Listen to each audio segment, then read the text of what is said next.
Hey guys, my name is Philip. I'm a filmmaker, and today we're going to be reacting and giving an analysis to the Final Fantasy VII Remake opening. I'm going to be sharing some insight from the film side, as well as being a lifelong Final Fantasy fan. So let's get right into it. Right off the bat, we have this fantastic opening shot of just this wasteland. Of course, it's reminiscent of Zack. And the opening shot, and it's kind of cool because this is where the fantasy begins. This is where the hero's journey really starts. So to show this location, I thought it was a super interesting choice on Nomura's part. This is literally the cliff right here where that important scene happens. The start of Cloud's heroic cycle, if you will. Thought it was really cool. That's just in the opening 5 seconds. And of course we have this winged creature.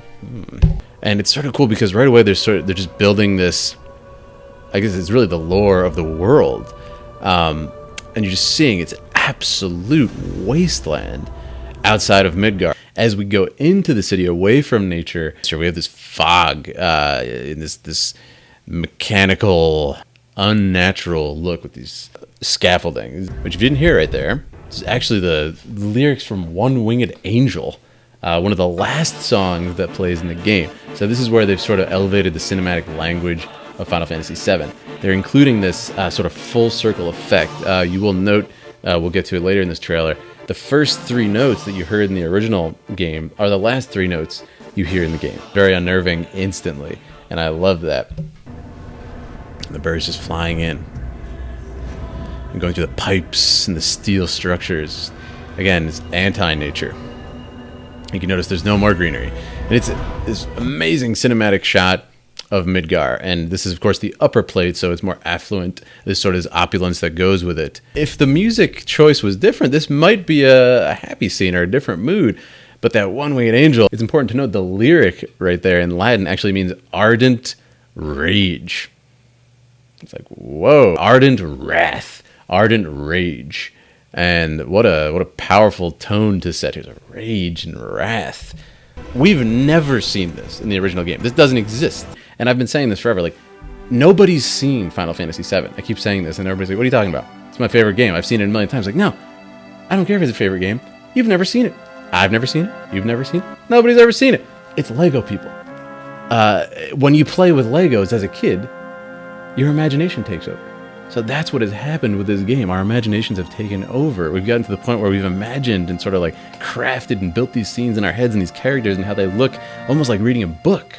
And it really was book-like. And now we're at the point where we're able to see it for real.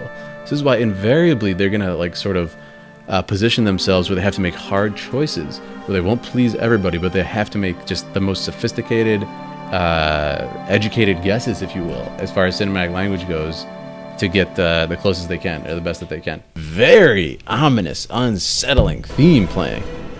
Like, okay, what's going on here? Again, that's a direct callback to Advent Children. There's a shot where the birds swoop from left to right over the shot, and it shows the decayed Midgar. It's a homage right there. From their perspective, it's just a playground, right? Big Advent Children feels here. Now, this is a cool callback if you played the game. You remember in the slums when you're running through with Aerith, you nowadays you see this arm, this mechanical crane arm. So very cool touch. It's really from the kids' perspective, right? They're just going about their day, riding their bikes, going to the playground. Now, this shot, of course, is incredibly important. They're establishing just symbolically the themes of the game, and it's just withered, dead flower. It's incredibly, depressing and upsetting. It's like, what's going on here? Something is awry. All right, and remember, this is the upper plate, which gets sunlight. In the background there, the lights to the playground are flickering on. Such a nice touch because what's happening is become night, and the whole city is powered by these giant Mako reactors, so they're turning on. I love that. It's a nice touch. And like, that sound. Listen to the sound. Incredible sound design here.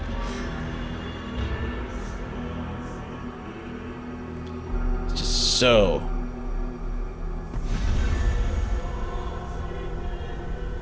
I love it. So fantastic. And what is going on? Like, they're establishing just with sound design. Something is very wrong here. Very wrong. And there has not been a word spoken Again, whereas the beginning of the game originally opened with the star field, now it's the life stream or Mako energy. And there's our girl. There she is. So there it is. The first 3 notes that happen are, of course, the last 3 notes that also happen in the game. So iconic, so important. As she opens her eyes, it has a sort of theme of green. You'll notice also, too, in the last scene, everything's drab. Everything is just this depleted color scheme.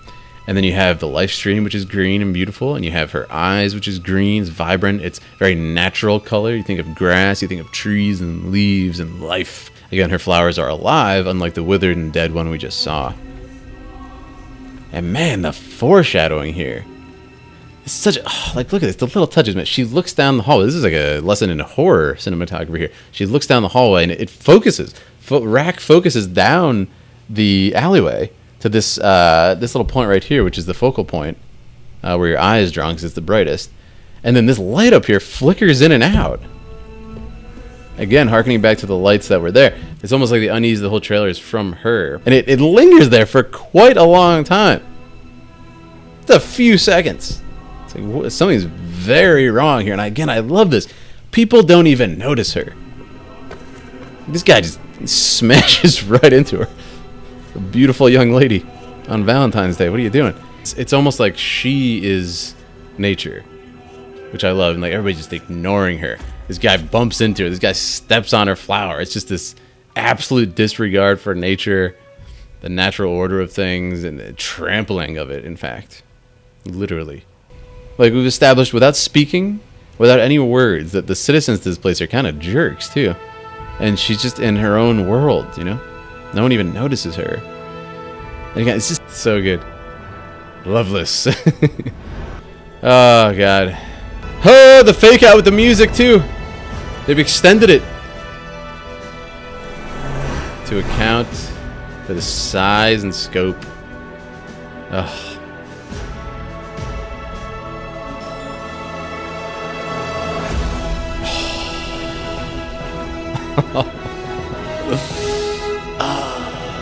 So good. It's hard not to get emotional in that. It really is. Oh man, it's inspiring. It's cool because as the original inspired me as a filmmaker, now I'm able to play this sort of where they've reached their full power, their final form, if you will, and they're able to deliver it the way they also dreamed when the game came out, and that's really cool. There's this convergence now of film and game into this just new medium where you can watch something that is film quality much longer. It's also interactive.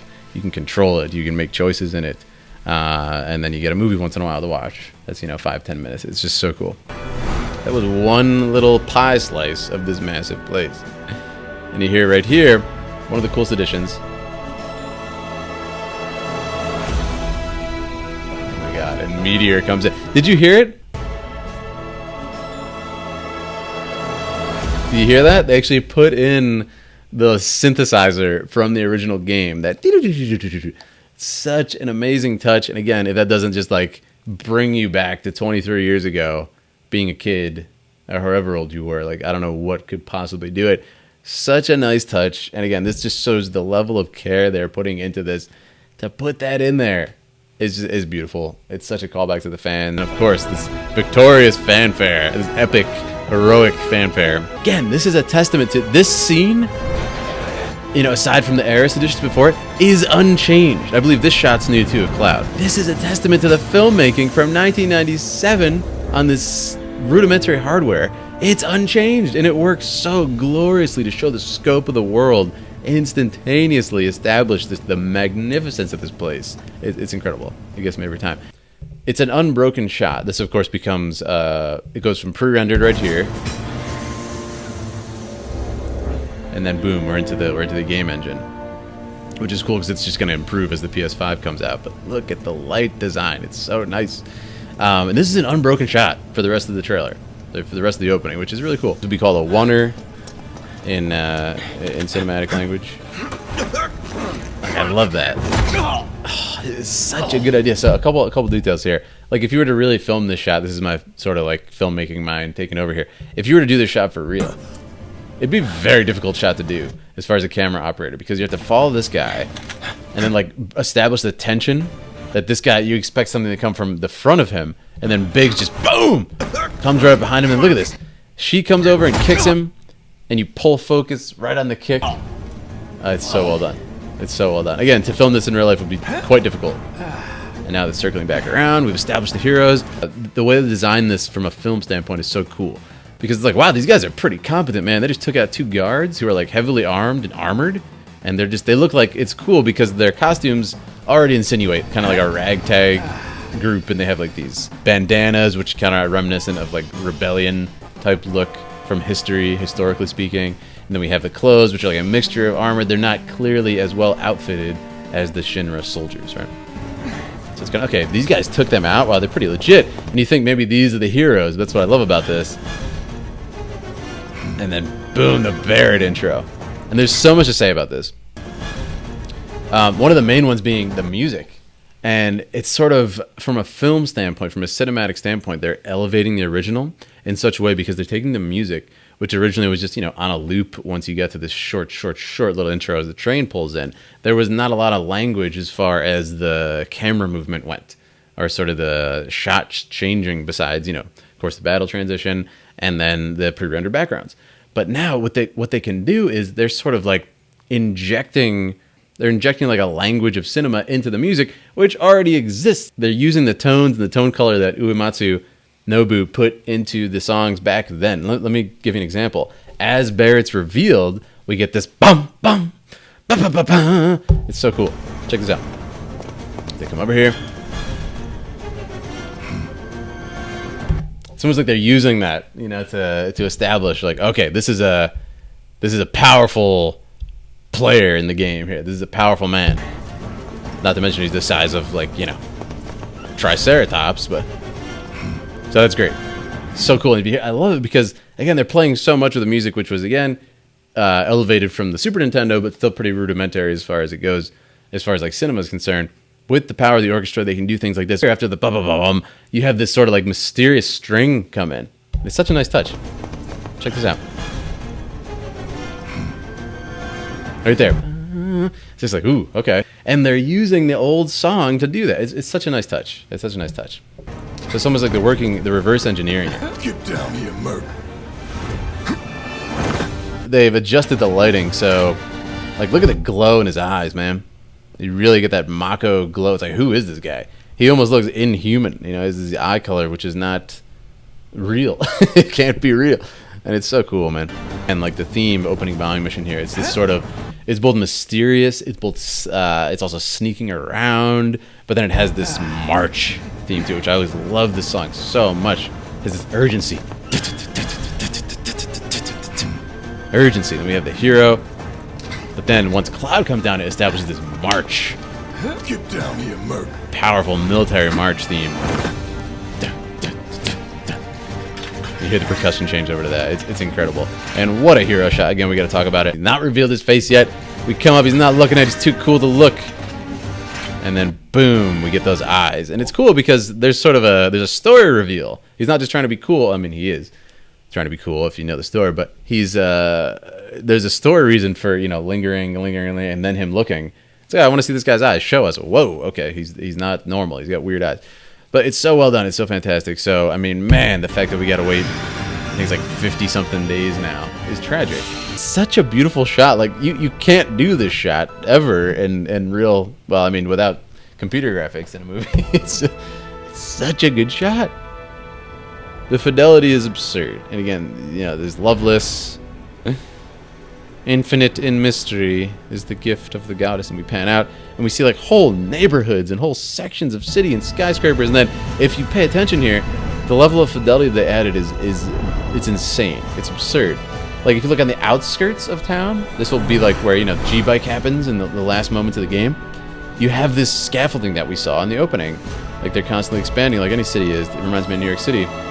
But if you look in between the plates right here. Do you see it? You can actually see the slums in between. Absurd, man. Look. Look down here. You see that? Look in between the plate. You can see the slums and there's lights down there.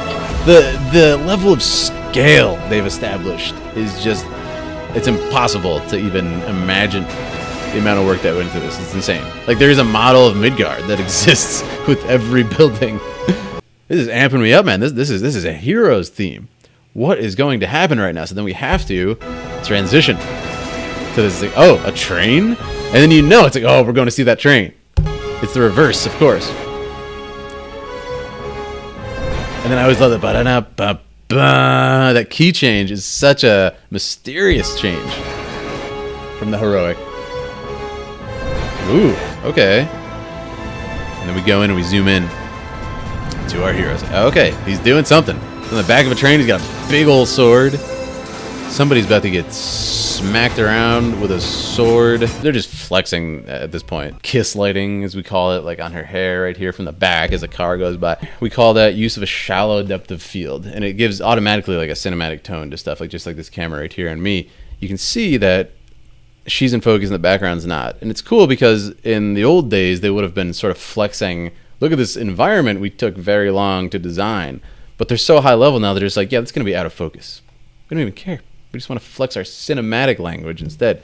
And that's pretty cool, man. Pretty awesome. I feel like you wouldn't see that in a lot of games for that reason. But, I mean, Square has always just pushed the envelope so far. Since this game came out, literally the day this game came out, pushing into, movie making, cinematic ground. And, that's why they're the best to this day, in my opinion. By a long shot. What do you guys think? Let me know down in the comments what you thought of this. I think it's absolutely fantastic. Do a lot more of this over on my main channel. I have over 100,000 subscribers. Actually make movies over on that end, so make sure to check it out. But I wanted to make, I love talking about Final Fantasy, and like my crowd over there is more martial arts based, so I figured I better upload this on a second channel. So here we are. Subscribe if you want to see more of this, me sharing a bit of my perspective as a filmmaker. Make sure to check it out. I'm going to be deep diving into Final Fantasy VII Remake a ton. This is my second channel. I just decided I'm going to upload this here because I want to talk about gaming really in depth. So check it out. Make sure to check out my main channel if you want to see my films, and make sure to come over to Twitch if you want to chat live and watch me play this amazing game when it comes out. Hope you enjoy my perspective on this. There's such a sophistication at this point. There's such a care taken by Nomura and the entire team, and Kitase and Nojima. I will be doing a lot more of this. And of course, playing the game over on Twitch, I'll be able to share my perspectives. But make sure to subscribe if you want to see more gaming and art. If you want to learn how to punch people like Tifa, go check out my main channel. We do a lot of stuff like that. All right, guys. Thank you so much.